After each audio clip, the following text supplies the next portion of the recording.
بسم الله الرحمن الرحيم.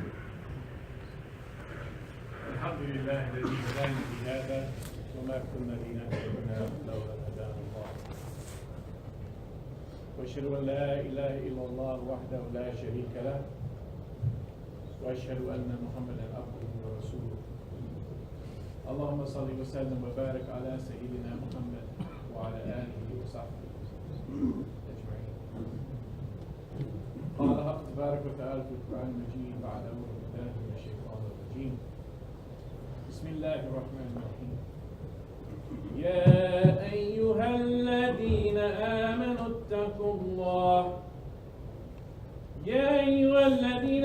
اتقوا الله حق تقاته ولا تموتن إلا وأنتم مسلمون واعتصموا بحبل الله جميعا ولا تفرقوا until the end of the verse.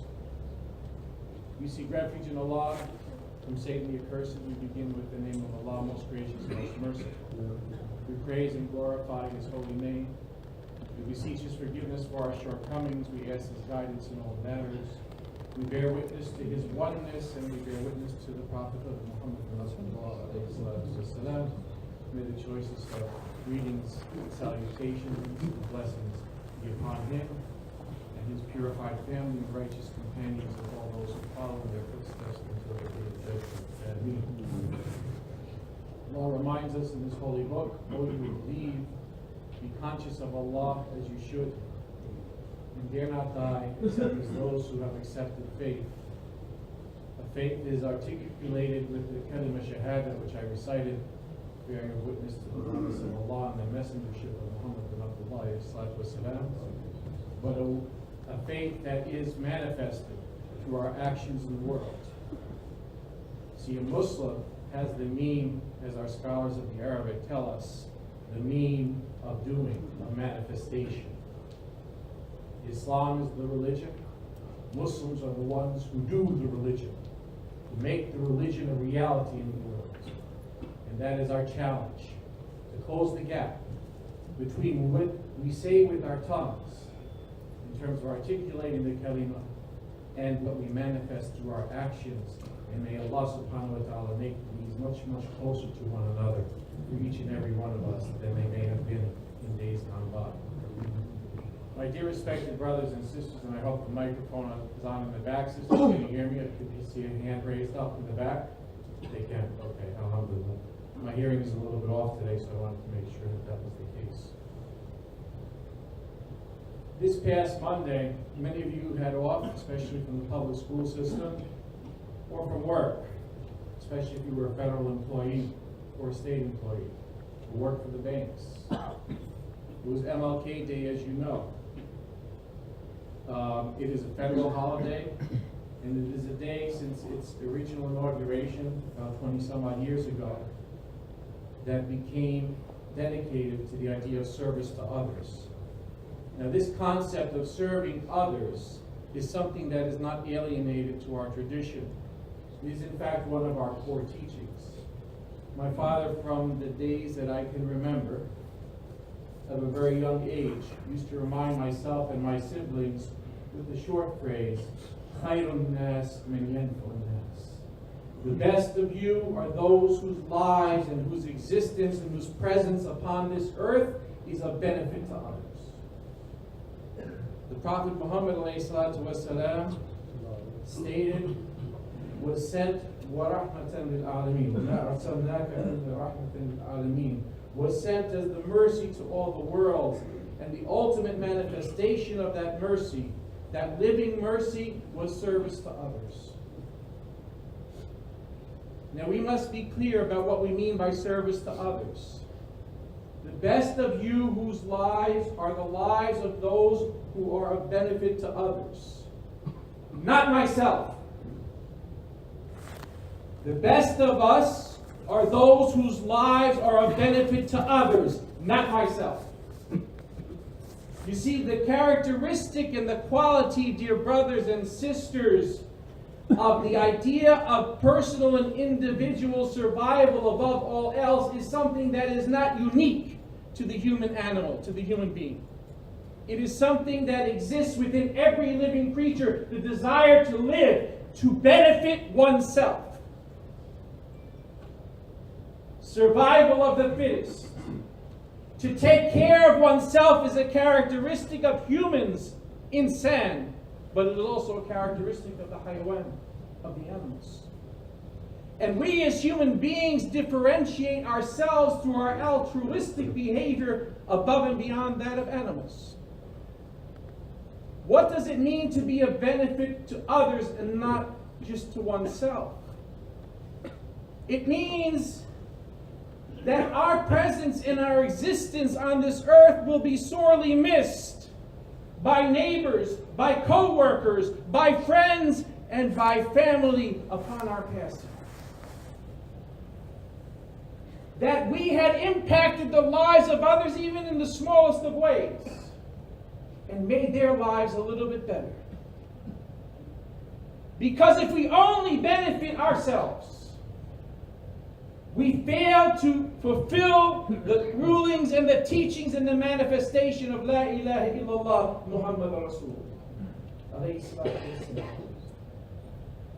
And a way to measure this will be to think ahead as to what will be said of us when Imam Shibli or someone else prays upon us. What will be said about us? Will it be said, I am sorry to hear your father, your brother passed away? Your wife or your husband passed away? Your child passed away? Or will it be said to us, I am sorry that my friend passed away? I am sorry that the one who helped me during my life passed away. I am sorry that the one who taught my children to read the holy book passed away. I am sorry that the one who used to care for the poor and the needy passed away. I am sorry that the one who used to move even the simplest of objects out of the road so I didn't trip over them passed away, because that is part of humanity. Will that be the words that come from our mouth? Or just the formal gestures, I'm sorry that person passed away? We must think, what will be said about us by those who stand after us? When the Imam leads us in janazah prayers, leads janazah prayers over us, will we look at one another who happen to be there at Zuhr or Asr or Maghrib prayer in the masjid and say, who was that man? Who was that woman? Who was that boy? Who was that girl? Or will we say, I know who that was. I know who it was because of what they did in the world. And when we look among those who attended the janazah, will it also be witnessed by the non-Muslim friends, the neighbors, the colleagues, the co-workers, whom we made an impact in their lives during our lives?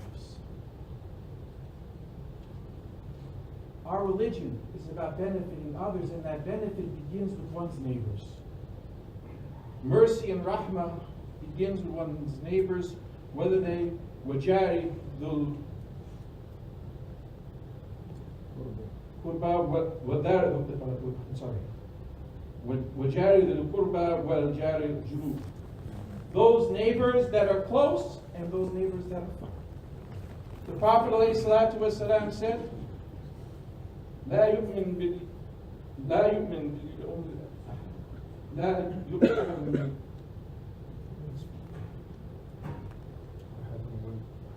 يؤمن بالله واليوم الآخر فليكرم جاره. فمن يؤمن بالله واليوم الآخر ويكرم بالجار.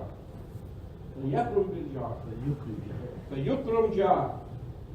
Whosoever believes in Allah and the last day must care for, must respect and honor one's neighbor. How do we respect and honor our neighbors, dear brothers and sisters? By taking care of the basics. The basics of security, safety, that they are safe in their homes and in their person, and that they are secure with some sort of financial means to earn a living wage, to be able to provide the basics for their families. Now, the term jar in Arabic, as our Imam and others will tell us, does not have a religious connotation. There's no religious affiliation to the term jar. It has to do with the neighbor, the one who is physically close to you, across the street, next to you. And it expands in concentric circles beyond that to encompass the people of the quarter of the city that you live in, the people of the city, the town, the nation, and ultimately the world. The idea of doing right by neighbors is that they are safe from our words, from our actions, and from the words and actions of others who may seek to harm them. You see, a strong man and a strong woman stands up for themselves. But a stronger man and a stronger woman stands up for others. The Prophet ﷺ, in the designation of jar with regard to neighbor, said it didn't have a religious affiliation. The second thing was the rights of neighbor are not based therefore on religion. It's based upon their geographic location and closeness to us physically. And the second point is that who the neighbor is in terms of their legal status is not our business. Whether they're documented or undocumented, if they reside next to us, they deserve our protection. They deserve our help and our assistance to the extent they need it. They deserve us to speak up for them as we would speak for ourselves. The Prophet ﷺ used to often pray that Allah protect him from a bad neighbor. You see, what happens is if we don't stand up and protect our neighbors, pretty soon, when we need the assistance and protection, they will not stand for us. They will not stand by us. And so when our brothers and sisters of other faiths, who are our neighbors, are speaking out against wrongs that are happening in society to them, maybe sometimes to us, we need to join them in those words. We need to help and raise our voices and speak truth to power when power is wrong. And we need to take this very seriously. Because if we fail to speak up and stand up for others, they will not speak up and stand up for us.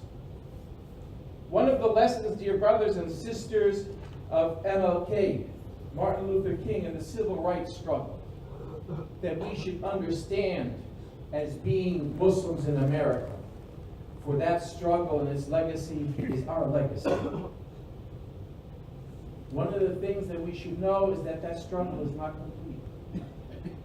The struggle continues because of issues of discrimination, of racial hatred, of injustice, economic and social, of xenophobia, of Islamophobia, of racism continue to plague America.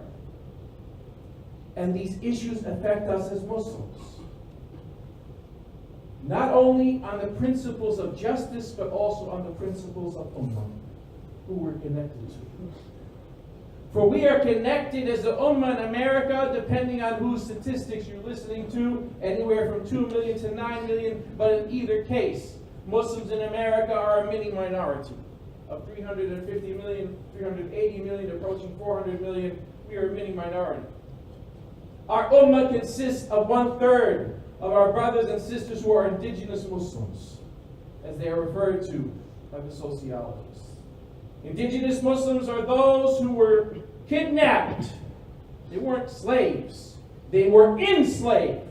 Kidnapped as free men and free women from Africa, the cradle of civilization, brought here against their will, in chains, in the bellies of ships across the Middle Passage, many of them not making it alive. 1/4 of whom were Muslim, ending up on these shores and providing the power that fueled the economic miracle that became America for free. And they have that to be paid back in their due share. The other third of Muslims in America, 40% maybe, are those of you who have come from various Muslim lands. But in the context of America, because you come from the global south and the pigmentation of your skins, you are categorized as being black or brown. I am from India, mashallah, brother, but in America, you're a black man.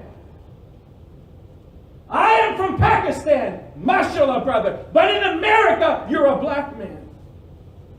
I am from Egypt, skin dark, but in America, you don't pass for white, you're a black man. Look in the mirror, brother and sister, and understand that you live in a society that is not your making, but the making of others, and that is racially differentiated. And so our success as an ummah lies in being just that, an ummah. For the ummah of Muhammad alayhi salatu was was characterized by Bilal al-Habashi, Bilal the black Abyssinian, and Salman al-Farsi, Salman the Persian, and Suhaib al-Rumi. And here's the little secret, dear brothers and sisters. And it's not a secret for those who study the seerah, as I'm sure many of you do. But let me articulate it and share it with you in these words. And Imam Shibli can testify to this, and others who study the seerah, correct me if I'm wrong. The wives of Suhaib al-Rumi, Bilal al-Habashi, and Salman al-Farsi did not belong to their ethnicity or their color. The wives, the spouses that they chose, belonged to other nations, other than their own. That was the strength of the Ummah Muhammad alayhi salatu wasalam. That he himself could marry the Coptic who became Muslim, Maria Coptia, who gave birth to one of his two sons who passed away, Ibrahim. That he could marry an Egyptian Coptic who converted to Islam, yes. And he could marry a black woman. And he could marry peoples of other ethnicities other than his own. Why do I say this? Because as a Muslim chaplain at the university, I deal with cases in which young Muslim men and women are cohabitating with others, sometimes from other faiths, sometimes from their own faith.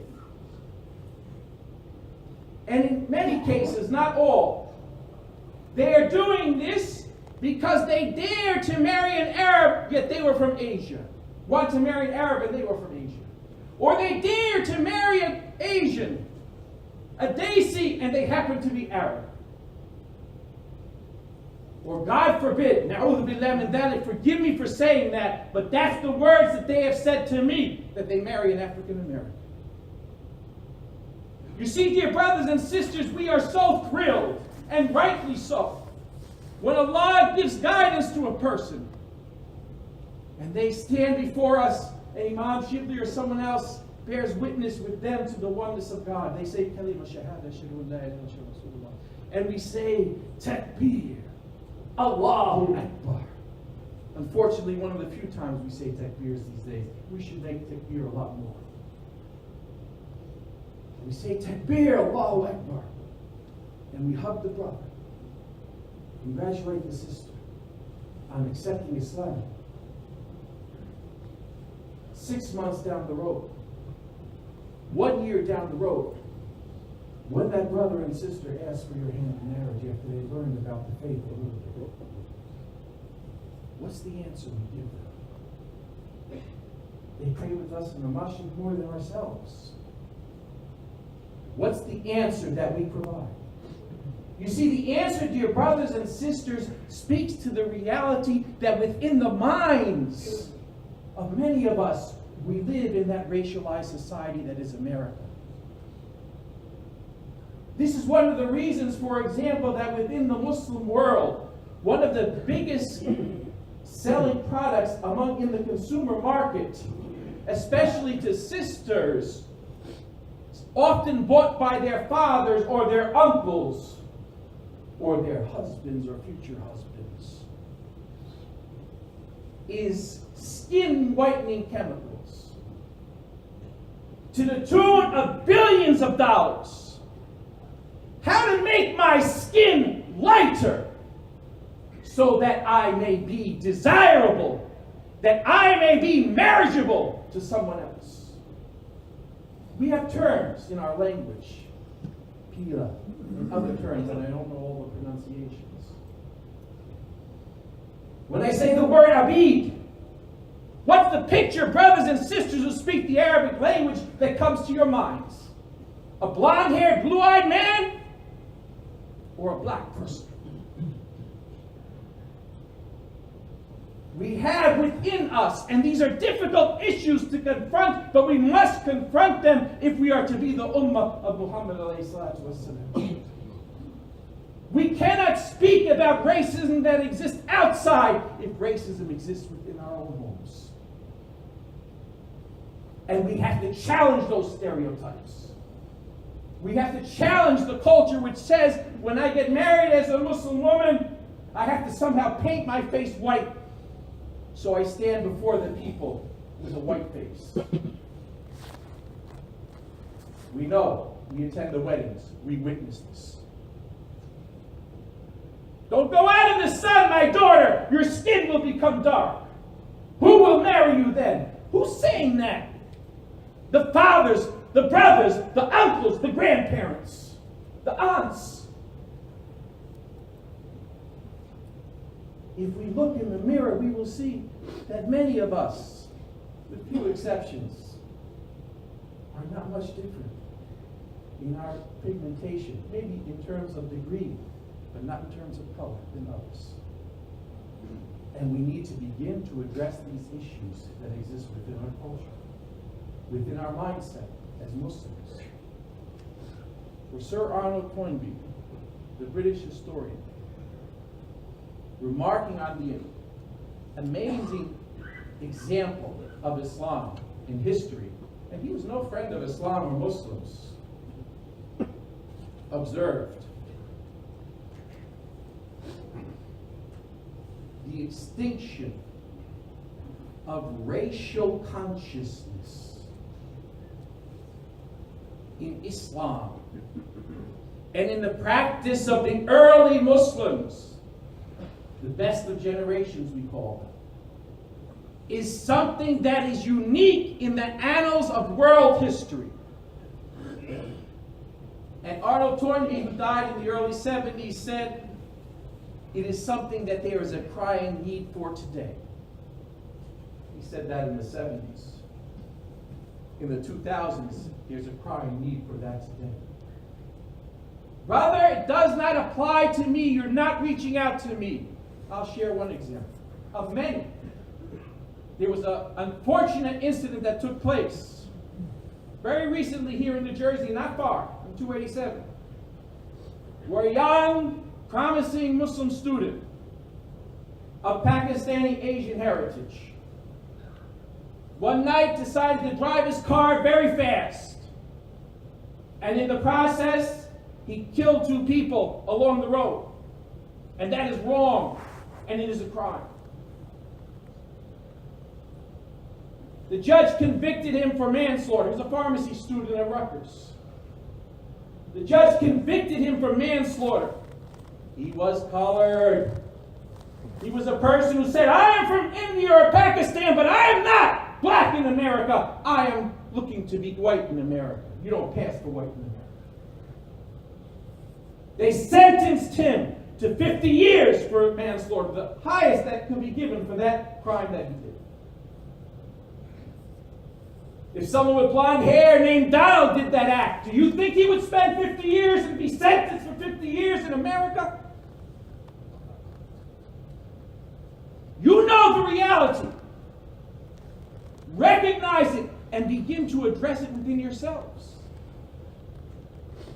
Because the fact of the matter is, our future lies in America with putting our hands strongly with those who came before us, with those who are regarded by many as the disenfranchised, the forgotten and neglected, the other, and standing strong with them because they are the victims of oppression. And a Muslim has to put himself and herself with those who are oppressed, even in the case of their being his or her Muslim brother. For the Prophet ﷺ said, stand against oppression. Whether that oppression with your brother or your sister, whether he or she is the oppressor or the oppressed. And the companions were surprised. They understood that sometimes Muslims can oppress other Muslims. We see that happening in different parts of the world. We see that happening in our own homes. Sometimes in the tyranny that is exemplified by the head of the household, the way he treats his wife and children. We see that. The way sometimes husbands mistreat their wives. We see that. Oppression exists. So a Muslim can be oppressive. The Prophet ﷺ said, stop your brother and sister in faith, and some scholars say it also means brother and sister in humanity, whether he be an oppressor or oppressed. And the companions looked at him and they said, we know how to stop someone who's an oppressor. In summary, in essence, they were saying, we get in his face. We stand with the oppressed, and we stand in the face of the oppressor, whoever is doing the oppression. We speak out against it. We do whatever was in our means to stop the oppression of our brother or sister, the one who has been kicked and stepped on. But how do we help our brother and sister when he is the oppressor? Prophet ﷺ, you don't let him go. You also stop him from the oppression. And what if the oppressor is myself? I have to stop myself from that type of oppression. These are the uncomfortable thoughts, the uncomfortable challenges that it means to be a Muslim in America. But if we choose that path, we choose the path that leads to victory. One small victory that just took place before I sit down. This past week, a major incident took place in the state of New Jersey. I don't mean just with the swearing in of Governor Murphy. That was a major change, hopefully for the better. We'll see if he fulfills his promises or he's just like any other politician. But another thing took place. Our elected representatives passed what is known as the Statute for an Independent Prosecutor. For one of the things that is happening in America is that there is a mistrust that has developed between communities, especially communities of color, and the law enforcement who's supposed to be protecting them. And that trust needs to be rebuilt. The Independent Prosecutor Bill, which passed both of the Senate and the State Senate and the State Assembly, is one which sets up an independent prosecutor at the state level to investigate all incidents in which an individual is harmed or is died while in police custody or in a police action. To see the exact details of that. This is something that passed the state legislature through the active lobbying over the last 3 years of many people, but especially peoples of color. But it's something that directly impacts all communities, not just our community, and safeguards us. And safeguards also law enforcement against possibilities of making wrong decisions at a time when someone's life is in the balance. Dear brothers and sisters, the Prophet ﷺ reminds us, and I remind all of you, that the fact, and he said this in Hajjatul Wada, according to many of the reports, the farewell pilgrimage, it's almost as if it's part of his last message to us. لا فضل العربي على الأجمي ولا الأجمي على العربي ولا الأبيض على الأسود ولا الأسود على الأبيض إلا بالتقوى الناس من آدم وآدم من تراب. There is no preference. There is no hierarchy. There is no superiority of the Arab over the non-Arab. And there is no superiority. And think about how he begins that. He begins the statement by speaking to his fellow Arabs because he understood who he was talking to. He understood that Jahiliyyah still existed and Asabiyya, dirty, stinky nationalism, still existed amongst peoples. So he tells them in his last khutbah, that sacred place of the Kaaba, there is no superiority of Arab over non-Arab. And there is no superiority over non-Arab over Arab. And there is no superiority, and once again, he knows who he's speaking to. Al-Abyad, first, the white over the black. White supremacy is not part of Islam, is not part of the human condition, and needs to be stood and spoken against in all of its forms. Al-Aswad, against the black, above the black, and Al-Aswad al-Abyad, and there's no reverse racism of the black above the white. Illa bitaqwa, except by piety. Piety is presented in the real world in terms of good actions towards others, beginning with our neighbors. All of you are from Adam, and Adam is from dirt. May Allah subhanahu wa ta'ala help us to instill in ourselves and in our families and in our communities that ummah of Muhammad alayhi salatu wassalam. May our families and our communities and our leadership be representative, truly representative of the demographics that make up our nation of Muslims in America and our ummah of Muslims in America and Muslims around the world. May it also be equitably represented by 51% of our population, our sisters who are often neglected and forgotten, yet in many ways show us the way forward. They show us the way forward as men and as women to be courageous in the face of oppression and in the face of tyranny, like our sister Tamimi in Philistine, who stood against the Israeli forces and slapped them in their face and said, what you're doing is wrong. May Allah grant freedom to her and help those who struggle for freedom and justice in that part of the world, that may Allah grant them their strength that they need to continue to face the forces of oppression and tyranny, and may He give the strength that is needed and the courage for all those who stand against oppression and tyranny, who speak truth to power, who stand for justice, even though it be against their own selves. أقول قولي هذا واستغفر الله.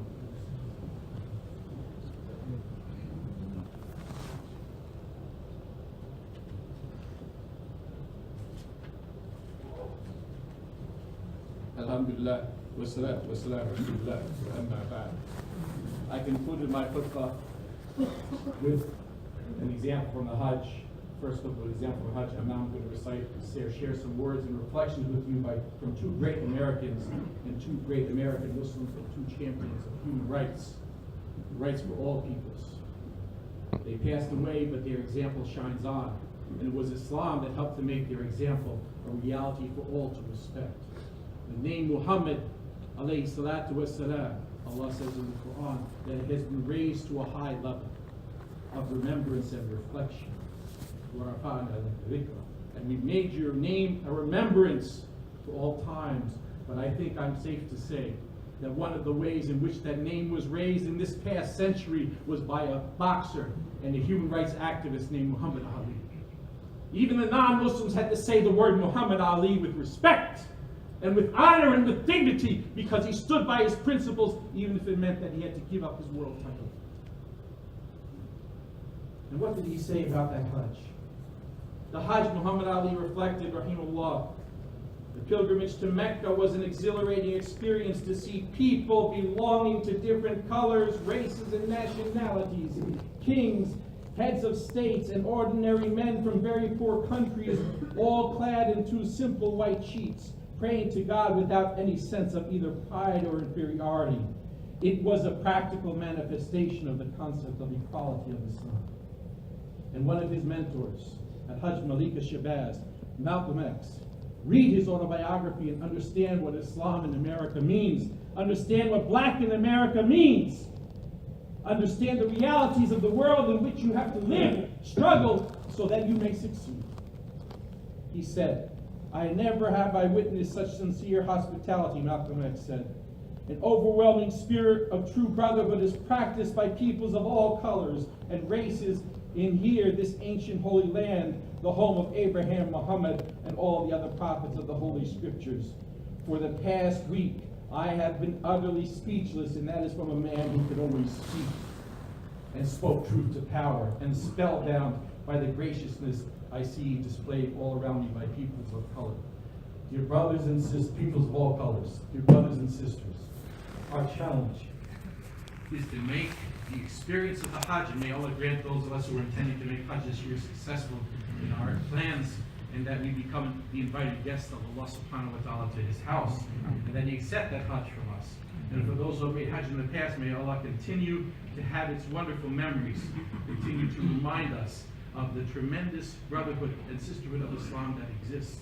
But let us make the experience of Hajj the experience of a lifetime. Let us commit ourselves during this new year to stand with those who are oppressed against the oppressors. Let us speak out truth to power, and let us fulfill our responsibility as being Muslims, complete and full Muslims, to be able to stand up for others, for we are stronger than those who just stand up for themselves. اللهم ارنا حق حقا وارزقنا اتباعه وارنا باطلا باطلا وارزقنا اجتنابه اللهم ارزقنا حبك وحب رسولك وحب ما ينفعنا اليك ربي فحببنا وفي انفسنا لك ربي فذللنا وفي عيون الناس فعدمنا من سير الاخلاق فجنبنا ومن صالح الاخلاق فقومنا وعلى صراط مستقيم فثبتنا وعلى اعدائك اعداء الاسلام اللهم انصرنا ولا تنصر علينا اللهم امكر لنا ولا نمكر علينا اللهم زدنا ولا تنكسنا ولا تسلط علينا من لا يرحمنا اللهم اشرح صدورنا للإسلام اللهم حبب إلينا الإيمان وزينه في قلوبنا وكره إلينا الكفر والفسوق والعصيان اللهم اجعلنا من الراشدين اللهم اجعلنا من الصابرين اللهم اجعلنا من المتقين اللهم ربنا هب لنا من أزواجنا وذرياتنا قرة الأعين